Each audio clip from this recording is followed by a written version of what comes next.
A Cosmopolite in a Café. A short story by O. Henry. At midnight the café was crowded. By some chance, the little table at which I sat had escaped the eye of incomers, and two vacant chairs at it extended their arms with venal hospitality to the influx of patrons. And then a cosmopolite sat in one of them, and I was glad, for I held a theory that since Adam, no true citizen of the world has existed. We hear of them, and we see foreign labels on much luggage, but we find travelers instead of cosmopolites. I invoke your consideration of the scene: the marble-topped tables, the range of leather-upholstered wall seats, the gay company, the ladies dressed in demi-state toilettes, speaking in an exquisite, visible chorus of taste, economy, opulence, or art, the sedulous and largesse-loving garçons, the music wisely catering to all with its raids upon the composers, the mélange of talk and laughter, and, if you will, the Würzburger in the tall glass cones that bend to your lips as a ripe cherry sways on its branch to the beak of a robber jay. I was told by a sculptor from Moss Chunk that the scene was truly Parisian. My cosmopolite was named E. Rushmore Coghlan, and he will be heard from next summer at Coney Island.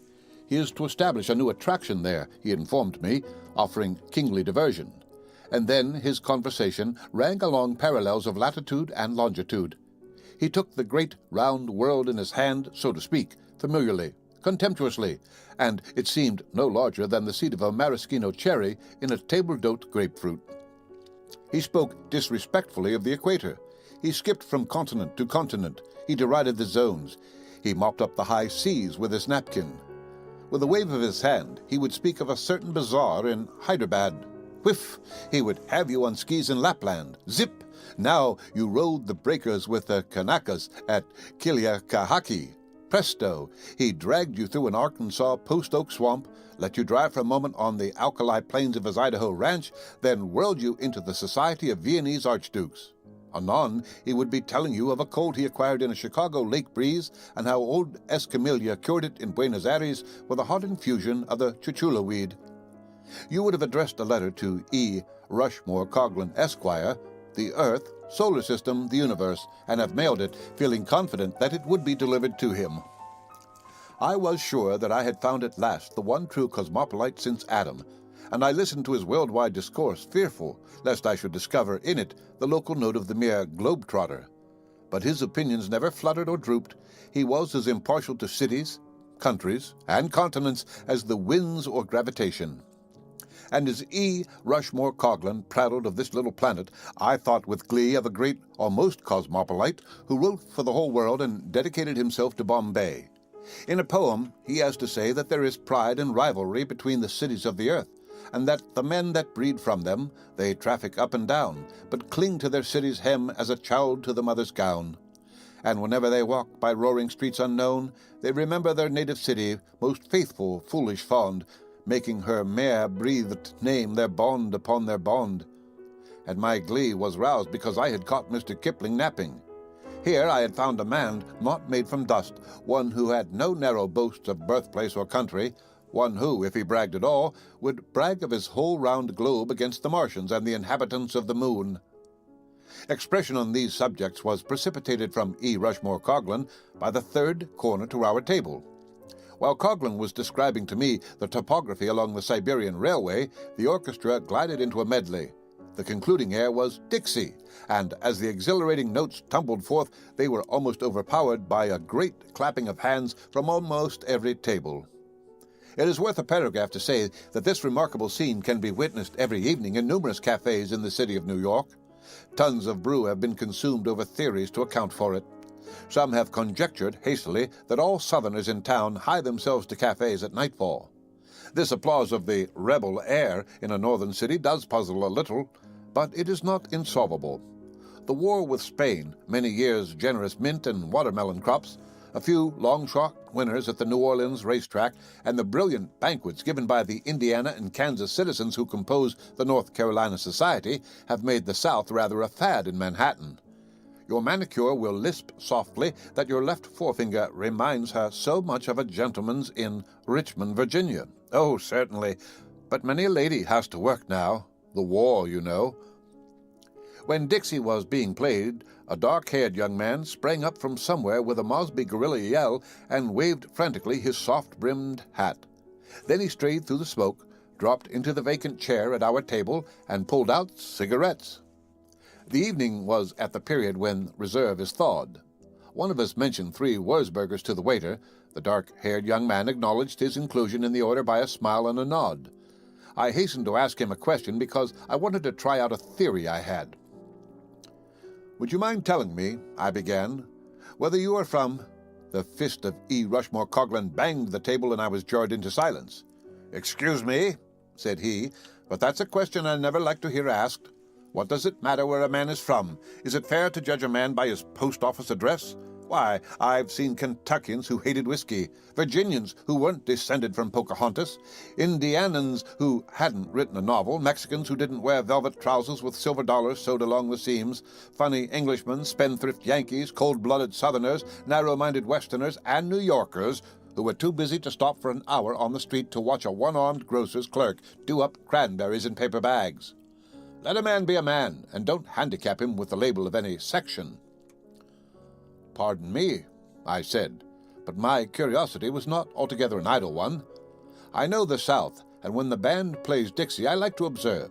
I have formed the belief that the man who applauds that air with special violence and ostensible sectional loyalty is invariably a native of either Secaucus, New Jersey, or the district between Murray Hill Lyceum and the Harlem River, this city. I was about to put my opinion to the test by inquiring of this gentleman when you interrupted with your own larger theory, I must confess. And now the dark-haired young man spoke to me, and it became evident that his mind also moved along its own set of grooves. "I should like to be a periwinkle," said he mysteriously, "on the top of a valley and sing Tooralooraloora." This was clearly too obscure, so I turned again to Coghlan. "I've been around the world 12 times," said he. "I know an Eskimo in Upernavik who sends to Cincinnati for his neckties, and I saw a goat herder in Uruguay who won a prize in a Battle Creek breakfast food puzzle competition. I pay rent on a room in Cairo, Egypt, and another in Yokohama all the year round. I've got slippers waiting for me in a tea house in Shanghai, and I don't have to tell 'em how to cook my eggs in Rio de Janeiro or Seattle. It's a mighty little old world. What's the use of bragging about being from the North or the South or the old manor house in the Dale or Euclid Avenue, Cleveland, or Pikes Peak or Fairfax County, Virginia, or Hooligan's Flats or any other place? It'll be a better world when we quit being fools about some mildewed town or 10 acres of swampland just because we happen to be born there." "You seem to be a genuine cosmopolite," I said admiringly, "but it also seems that you would decry patriotism." "A relic of the Stone Age," declared Coghlan warmly. "We're all brothers, Chinamen, Englishmen, Zulus, Patagonians, and the people in the bend of the Kaw River. Some day all this petty pride in one city or state or section or country will be wiped out, and we'll all be citizens of the world as we ought to be." "But while you are wandering in foreign lands," I persisted, "do not your thoughts revert to some spot, some dear and—" "Nary a spot," interrupted E.R. Coghlan flippantly. "The terrestrial, globular, planetary hunk of matter, slightly flattened at the poles and known as the Earth, is my abode. I've met a good many object-bound citizens of this country abroad. I've seen men from Chicago sit in a gondola in Venice on a moonlight night and brag about their drainage canal. I've seen a Southerner, on being introduced to the King of England, hand that monarch, without batting his eyes, the information that his grand-aunt on his mother's side was related by marriage to the Perkinses of Charleston. I knew a New Yorker who was kidnapped for ransom by some Afghanistan bandits. His people sent over the money, and he came back to Kabul with the agent. 'Afghanistan,' the natives said to him through an interpreter. 'Well, not so slow, do you think?' 'Oh, I don't know,' says he, and he begins to tell them about a cab driver at 6th Avenue and Broadway. Those ideas don't suit me. I'm not tied down to anything that isn't 8,000 miles in diameter. Just put me down as E. Rushmore Coghlan, citizen of the terrestrial sphere." My cosmopolite made a large adieu and left me, for he thought he saw someone through the chatter and smoke whom he knew.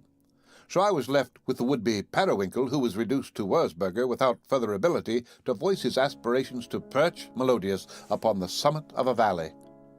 I sat, reflecting upon my evident cosmopolite, and wondering how the poet had managed to miss him. He was my discovery, and I believed in him. How was it? The men that breed from them they traffic up and down, but cling to their city's hem as a child to the mother's gown. Not so we Rushmore Coghlan, with the whole world for his... My meditations were interrupted by a tremendous noise and conflict in another part of the café. I saw, above the heads of the seated patrons, E. Rushmore Coghlan and a stranger to me engaged in terrific battle. They fought between the tables like titans, and glasses crashed, and men caught their hats up and were knocked down, and a brunette screamed and a blonde began to sing, teasing. My cosmopolite was sustaining the pride and reputation of the earth when the waiters closed in on both combatants with their famous flying wedge formation and bore them outside, still resisting. I called McCarthy, one of the French garçons, and asked him the cause of the conflict. The man with the red tie, that was my cosmopolite, said he got hot on account of things said about the bum sidewalks and water supply of the place he come from by the other guy. Why, said I, bewildered, that man is a citizen of the world, a cosmopolite. He, originally from Mattawamkeag, Maine, he said, continued McCarthy, and he wouldn't stand for no knocking the place. The end of A Cosmopolite in a Café, a short story by